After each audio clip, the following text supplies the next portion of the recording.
Hi, and welcome to the third Manatee tutorial. This time we are going to explore the sound shapers, which come right after the sources in the signal chain, namely the multimode filter, the RC filter, and the drive module. Let's talk about the multimode filter. The Manatee offers one multimode filter per voice. It is meant to shape the raw timbre created through the sources by adding or removing harmonics, or both. The basic models are low pass, band pass, and high pass. They are available as two-pole filter, meaning you get an attenuation of 12 dB per octave, but you have also for the low pass and the high pass a four-pole version, which means an attenuation of 24 dB per octave. All of these models offer a cutoff and a resonance parameter. There are some additional parameters in the extra pages, and they are also self-resonating. More on this later. Let's listen to the different filter models, and for this we will configure a simple sawtooth using the sub-oscillator. So I'm selecting here the sawtooth waveform. I will put the balance to the left to listen to the sub-oscillator only. We can also disable the generator if we want to, and now we can open the filter, put it to none, and here just a sawtooth. Alright, let's select our low pass filter with zero resonance and have a listen.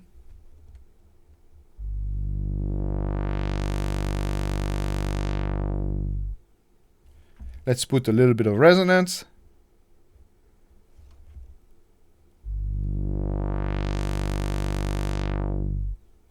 Let's add some more.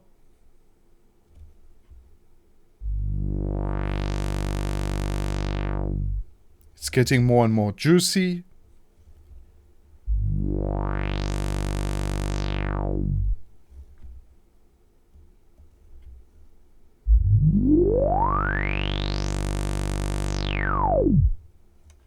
Let's put it to the max.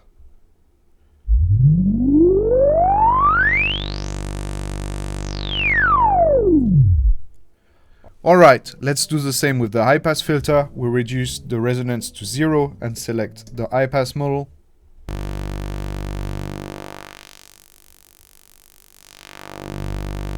With a bit more resonance.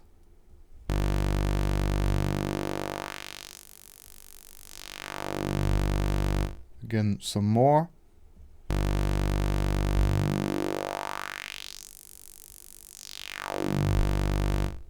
Nearly to the max.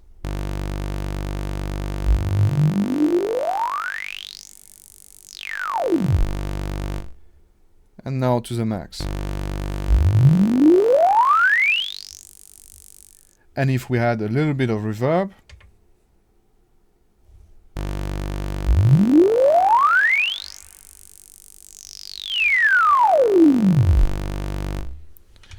let's listen to the bandpass filter now, and for this we will add a little bit of noise using our noise generator. So I enable my noise by clicking on the noise switch here, put a little bit more, because it underlines the quality of the filter better.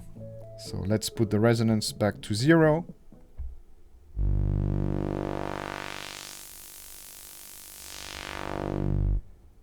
A little bit more resonance.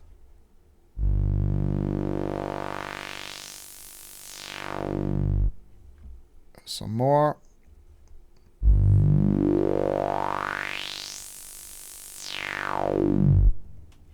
Nearly to the max.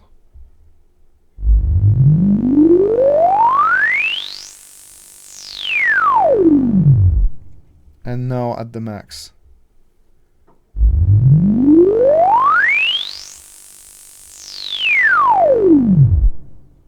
Alright, let's listen now to the 4-pole models, and for this we will use a slightly heavier sound source.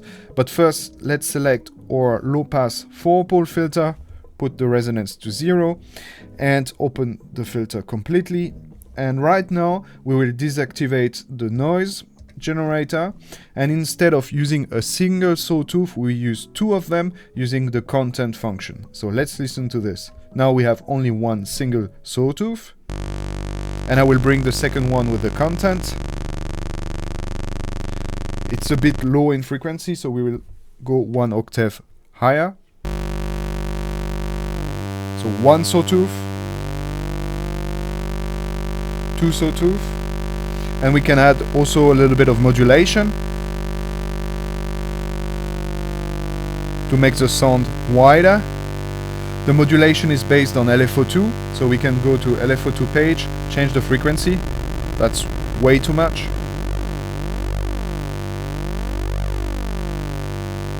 I think now we have a nice beating. If we want to make the sound a little bit more analog, we can add some variation of pitch. If you remember, we go into the play modes and we have this page with vibrato and tremolo. We are interested in vibrato, so put a little bit of it. That's way too much. That's about nice. And now let's listen to our 24 dB per octave filter.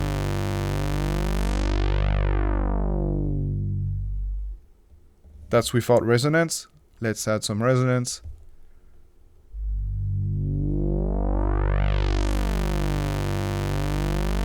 Let's add some more.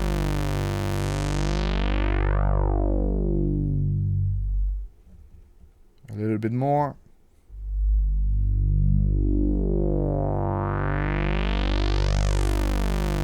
Can add a little bit of reverb again.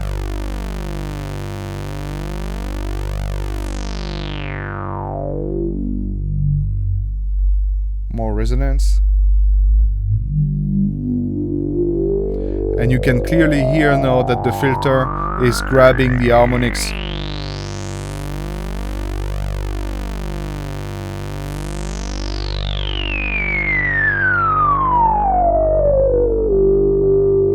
So we can control the influence on the filter on the sound by changing the level of the oscillator. So if we want to do so, we go to the balance page and we can adjust here the volume of the sub-oscillator. So if we have no sub-oscillator, the filter is self-resonating, but we can dial in the level we want. This is overdriven. This sounds about right. More resonance.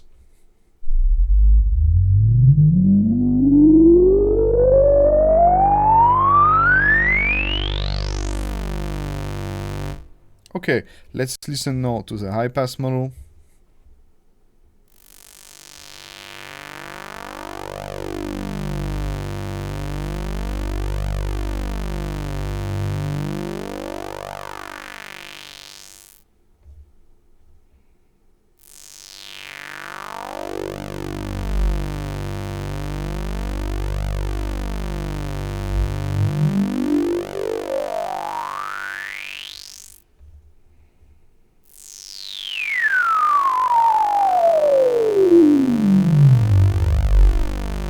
Full resonance.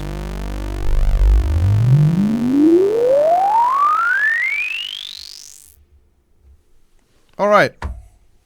Now that we have heard the basic character of our multimode filter, let's have a look at the available parameters. So we have cutoff and resonance, we have just covered, and there's EGF and LFO-F. EGF is the amount of filter envelope and LFO-F is the amount of filter LFO. So we have for each voice a filter envelope and a filter LFO, which are dedicated to modulate the filter.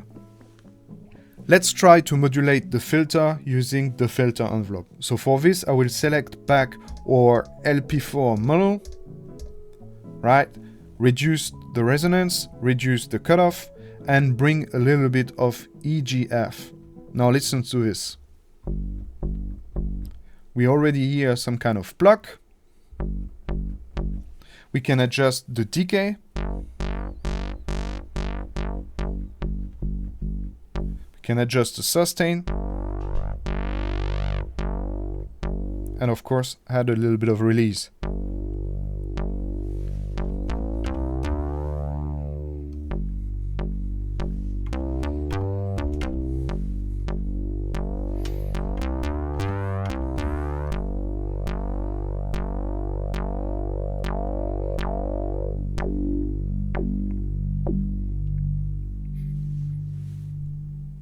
Let's try now to create a quick Brassy pad using the envelope F control. So We have this to start with, more plucky. Let's bring some attack. Let's open the filter a bit more. Let's add some release. Maybe less resonance.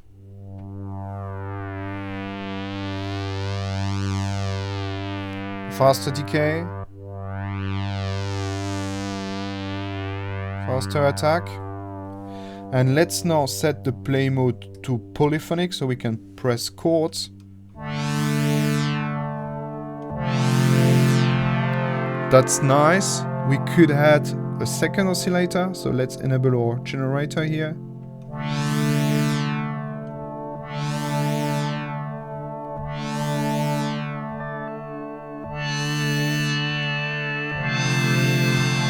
Bit too much.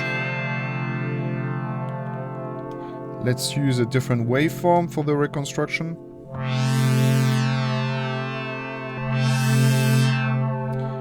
Let's detune it.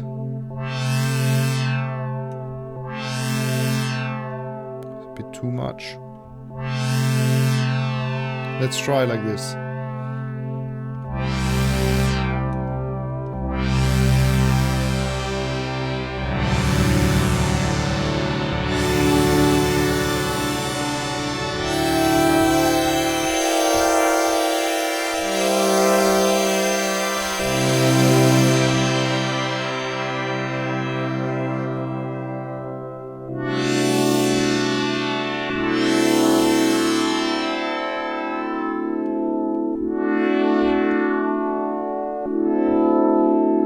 We can try with another filter model.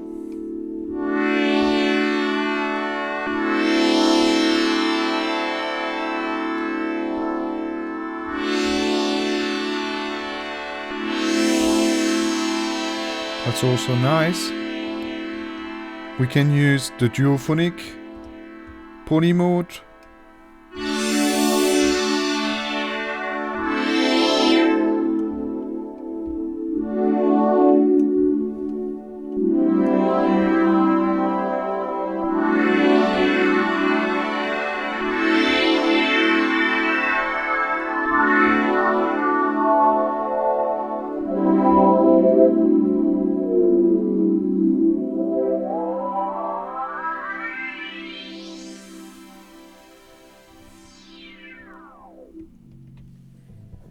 Let's have a look at what can be done now with the LFO-F, which is the filter LFO. So let's press a note. I will slowly bring in the LFO-F.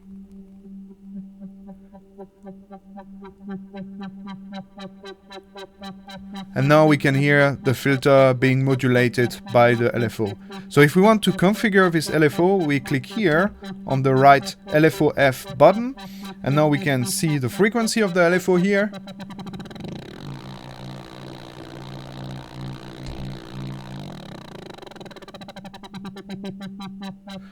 The waveform.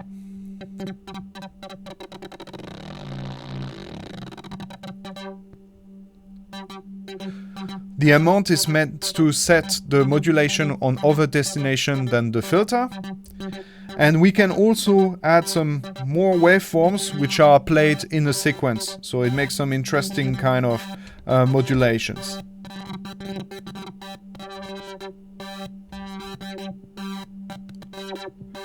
More like sequences.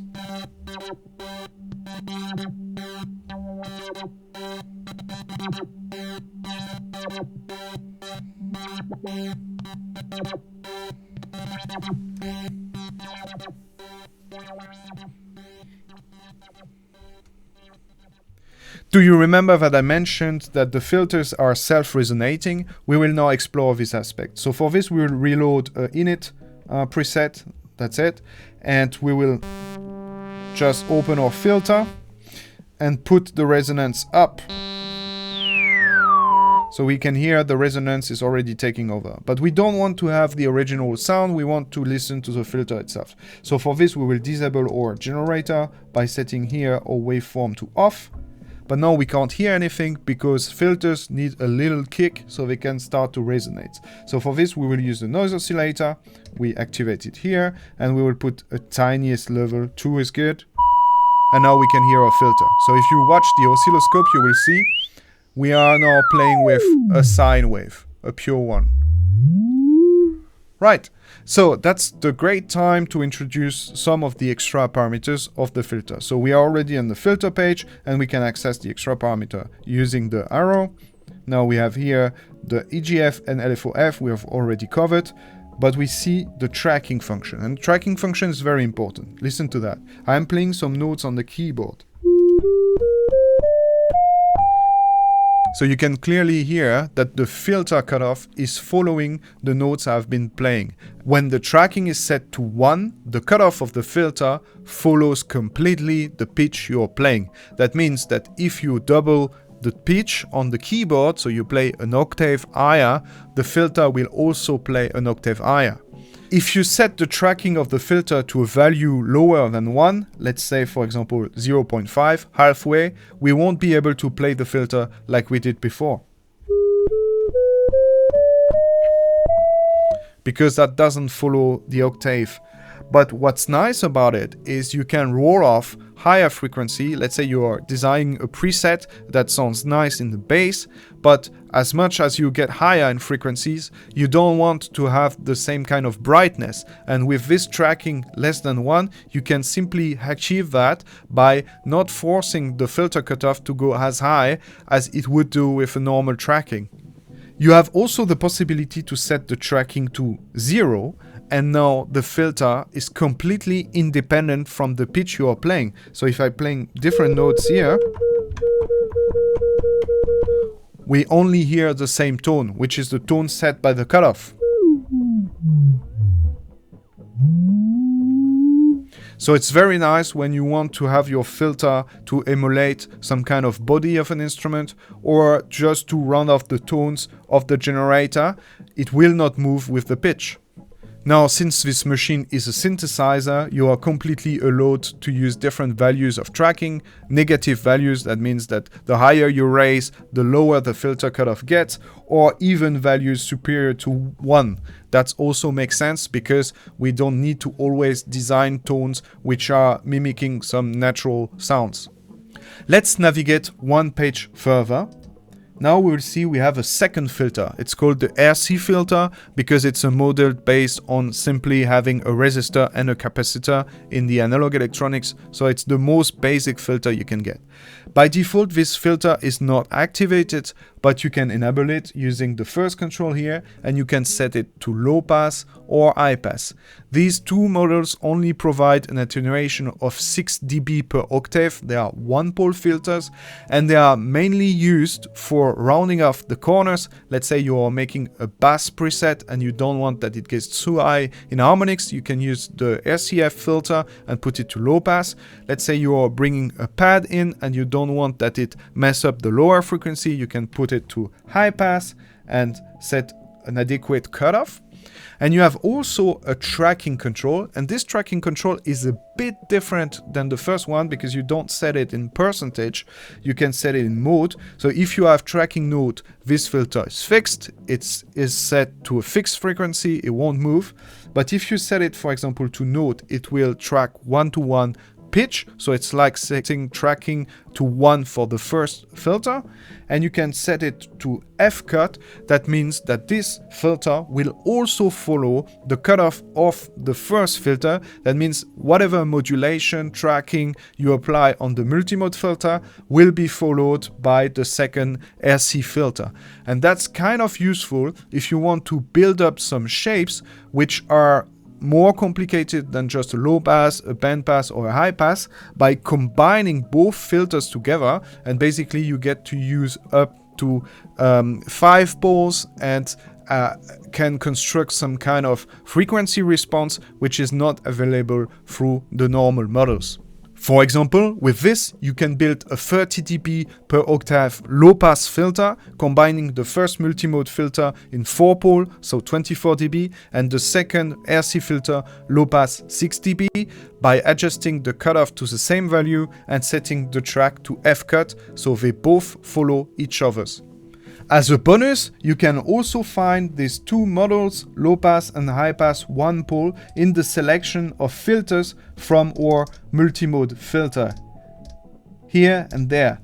And if you have been careful, you have noticed there's another filter I didn't talk about. That's the notch filter. Let's listen to this. Let's bring up our noise source and let's swipe the cutoff control.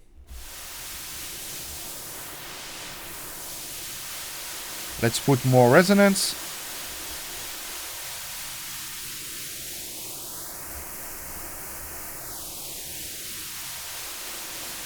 Let's add some reverb.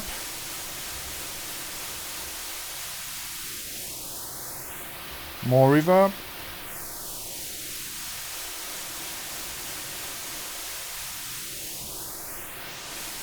Nice.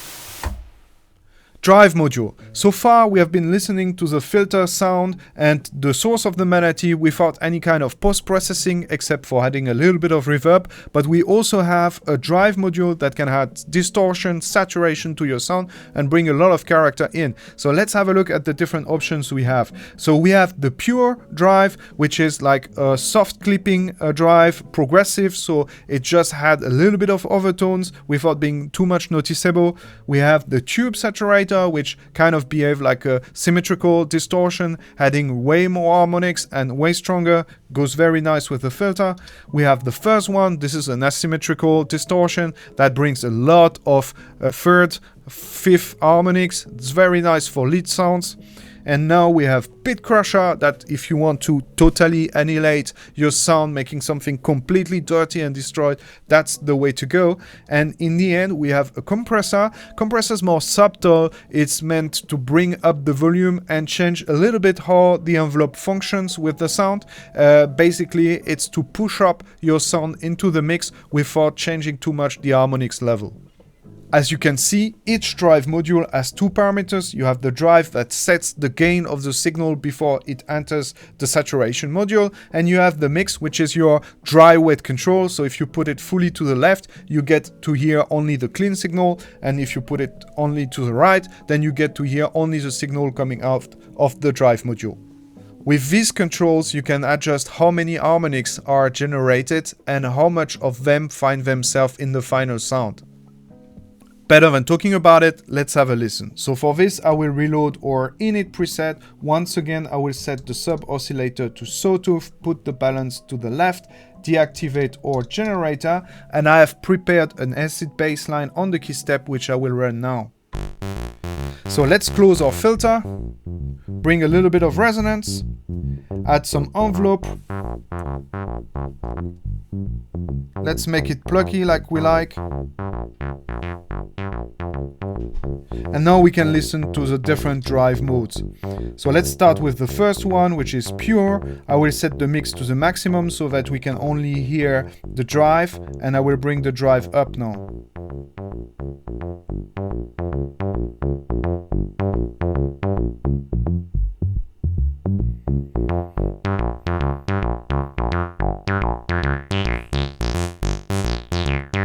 Let's add a bit of reverb.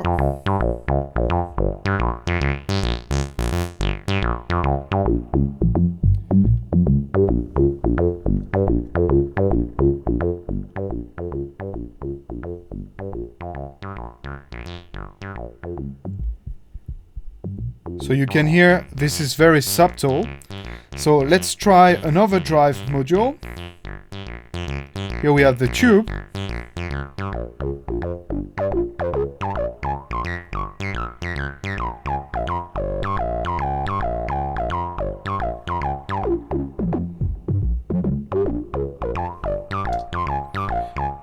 Let's drive it more.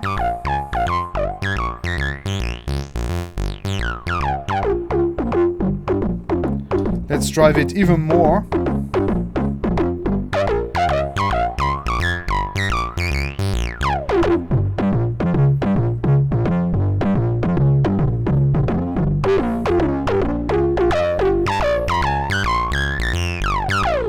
get something very punchy.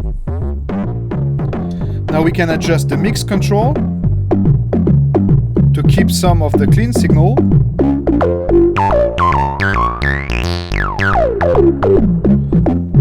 Or have the signal completely distorted.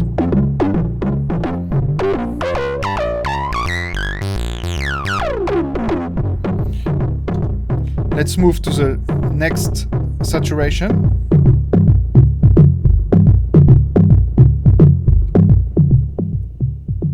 And now we'll be listening to the fuzz.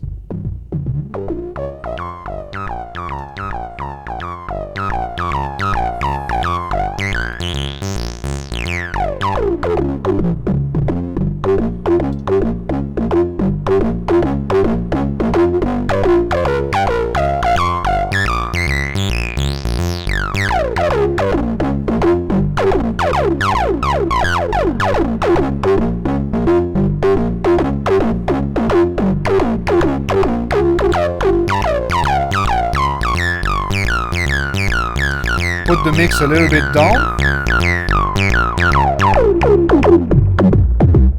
So now we have half of clean signal, half of saturated signal.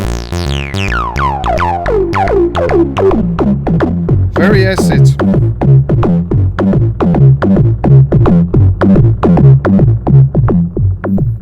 Let's add now the bit crusher.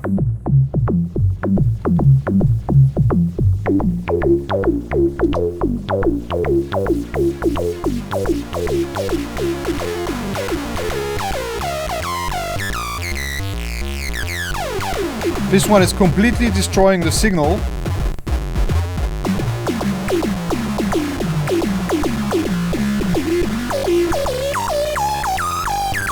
And it's nice also with a little bit of clean signal.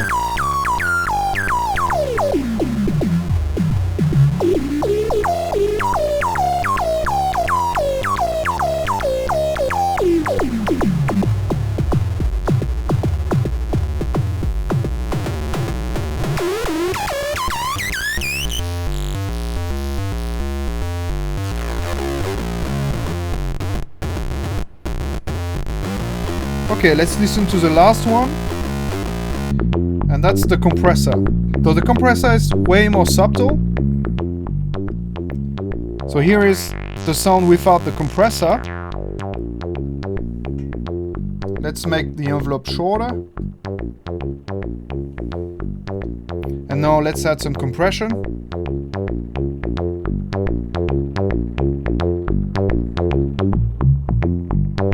It will link the notes together.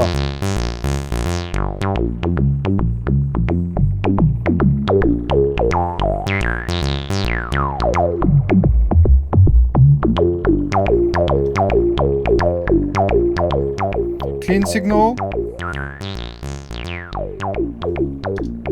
Compressed signal.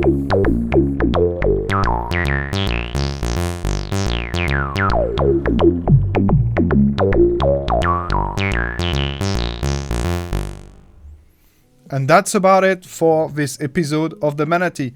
I hope you learned something. See you next time.